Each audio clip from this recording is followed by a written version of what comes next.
The Democratic Alliance plans to oppose the recently signed Expropriation Act. Party leader John Steenhuisen is expected to outline the party's strategy to oppose the new legislation this afternoon. Now, President Cyril Ramaphosa signed the act into law on Thursday, setting the stage for significant debates over land reform in South Africa. Nasiphi is in Cape Town and joins us now to get a hold of the story a little bit further with regards to John Steenhuisen's opposition and the party's opposition, of course, to all of this. Nasiphi, let's understand exactly what it is that the DA is opposing when it comes to this expropriation law.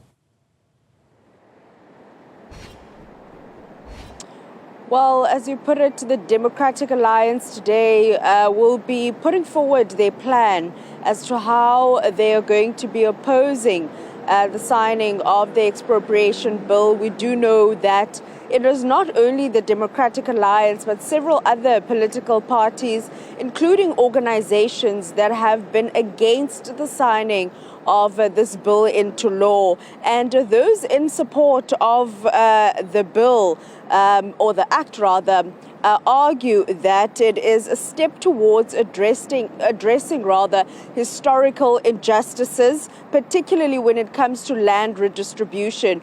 But while today the Democratic Alliance will be holding that media briefing, they have been quite critical of the expropriation bill, saying that it has not only raised concerns of the potential impact that it could have on property rights, including the economy.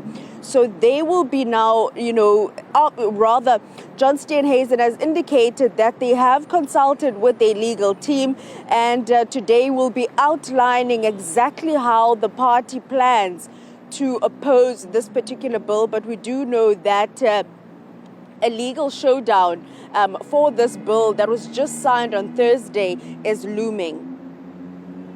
Yeah, and with this bill ultimately then looming as well, Nasiphi, the key question marks become, because they're not the only party opposing this as well.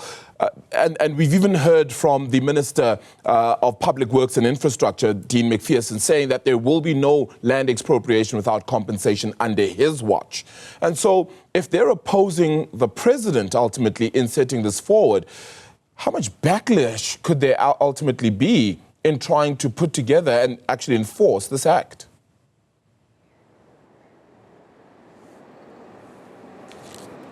Well, it will be quite interesting to see, especially in the coming months, and also with the court or legal battle that the DA is looking to take up, opposing this particular bill.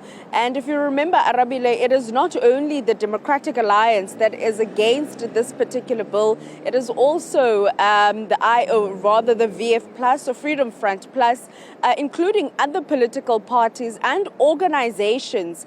And this morning we had an opportunity to speak to somebody from an organization who highlighted that this bill is merely just enforcing something that many have been calling for many years, and instead said when it comes to this legal showdown or this legal battle, they are calling on other small farmers that are for this bill and in support of this bill to become friends of the court. So it will be quite interesting how the government of national unity will be maneuvering around this very contentious bill, where one side of the GNU is pulling in a different direction and the president and other political parties that are for this bill are pulling for in an opposite direction. So it will be quite interesting to see how they're going to be implementing this bill that is now law